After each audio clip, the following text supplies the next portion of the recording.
Assalamualaikum warahmatullahi wabarakatuh. Shalom.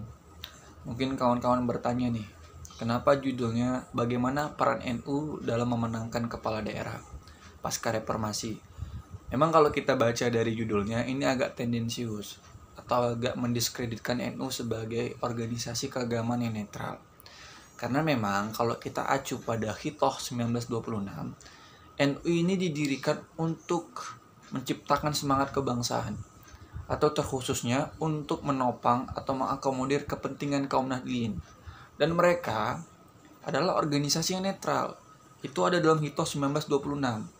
NU tidak terikat dengan berbagai kepentingan. Fokus NU cuma satu, yaitu menopang atau mengakomodir kepentingan atau aspirasi kaum Nahdliyin, terutama dalam semangat kebangsaan. Nah, tetapi NU sebagai organisasi yang besar, organisasi yang sangat mengakar di Indonesia, dia tidak memberikan instruksi atau memberikan semacam panduan kepada para kadernya untuk tidak ikut serta dalam kontestasi politik atau dalam politik praktis. Sehingga inilah yang memungkinkan bagi NU atau lebih tepatnya para kader atau pengurus NU untuk ikut berpartisipasi dalam kontestasi politik, baik itu sebagai calon, baik itu juga sebagai tim sukses atau orang yang menjadi otak dalam strategi politik. Gak usah jauh-jauh, misalnya kita kaitkan dengan pilihan gubernur 2018 di Jawa Timur. Nah, itu dua kandidatnya masing-masing dari NU. Satu Khofifah. Khofifah ini ketua Muslimat PP, pengurus pusat. Muslimat ini badan otonom dari NU. Cuman anggotanya cuman perempuan. Nah, Gus Ipul lawannya dari Khofifah itu adalah ketua PBNU. Jadi pada saat itu NU ini terbelah menjadi dua. Menjadi dualisme ini NU pada pemilihan gubernur Jawa Timur 2018. Ini kan membuktikan bahwa NU ini sebagai kekuatan politik yang sangat besar.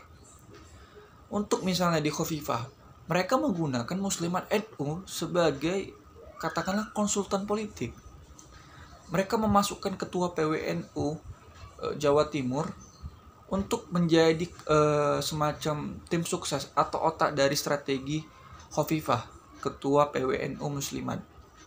Jadi kita bisa melihat bahwa sebagai organisasi keagamaan, para kader NU ini juga berperan aktif dalam memenangkan calon. Atau Gus Ipul misalnya. Gus Ipul sebagai ketua PBNU, dia diusung sama PKB. Kemudian dia diusung juga sama PCNU dan PWNU. Jadi ini sangat menarik pada pemilihan gubernur Jawa Timur 2018, di mana Khofifah muncul sebagai ketua Muslimat PPNU dengan basis massa Muslimat NU yang sangat besar, kemudian ketua PBNU dengan basis massa yang sangat besar, yaitu PCNU dan PWNU. Kalau kita lihat dari strategi politik keduanya, kita pertama dari si Khofifah.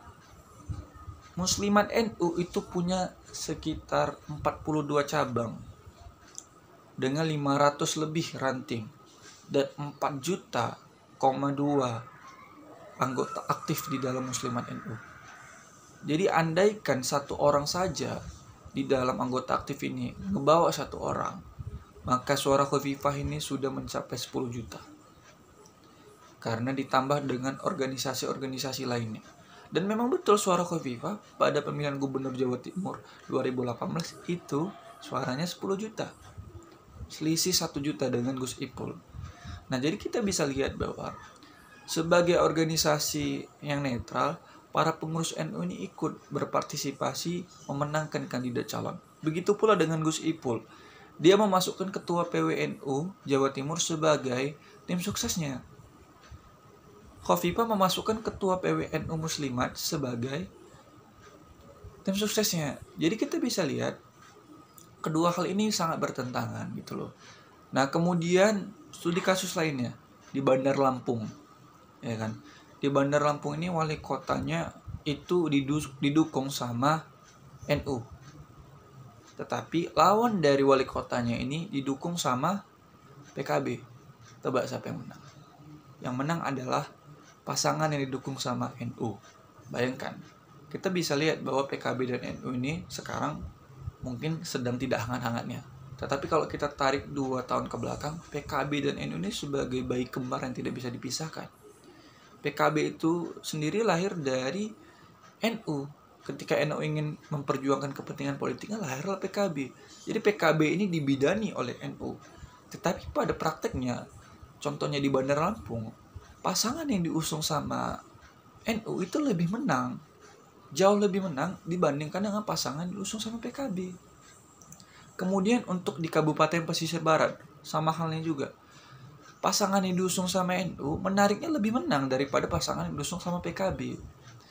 Jadi NU ini semacam punya kekuatan politik yang nggak bisa kita rendahkan atau kita hiraukan dalam kontestasi politik. NU ini sebagai organisasi yang punya sekitar 140 lebih secara NU kultural ya di Indonesia, ini nggak bisa kita hiraukan, nggak bisa kita acuhkan begitu saja. Jadi NU ini, saya melihat pribadi, untuk pemilihan presiden atau pemilihan kepala daerah ke depan, NU ini sangat digunakan dalam hal basis massa atau elektoral. Mereka sangat berpengaruh dan menjadi mitra yang cukup kuat.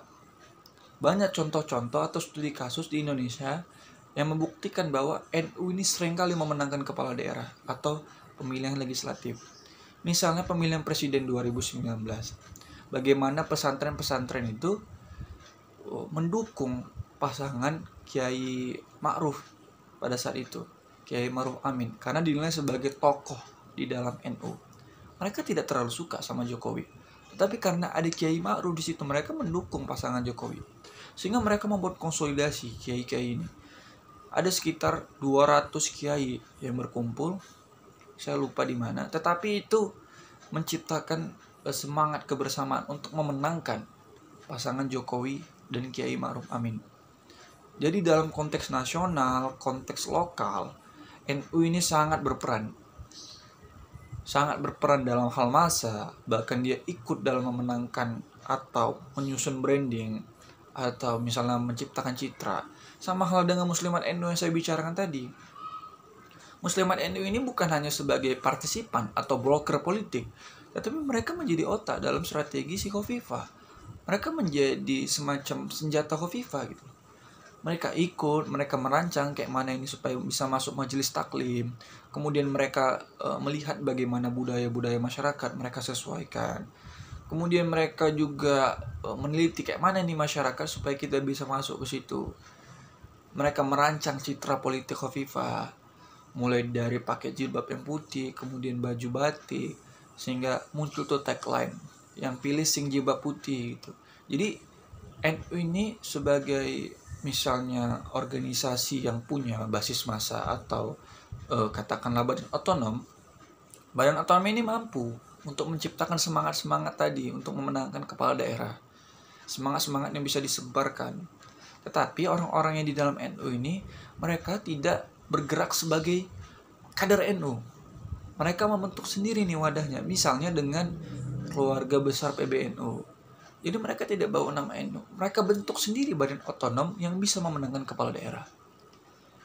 Jadi berkaca dari hal ini, kita bisa mengambil kesimpulan bahwa NU ini sebagai organisasi keagamaan itu sebenarnya tidak melarang para kadernya untuk berkontestasi gitu, karena memang sesuai dengan Ethos 1926. Nah, jadi celah inilah yang memberikan kader untuk berpartisipasi dalam hal kontestasi politik.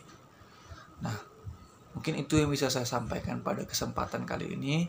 Lebih dan kurangnya saya mohon maaf. Assalamualaikum warahmatullahi wabarakatuh.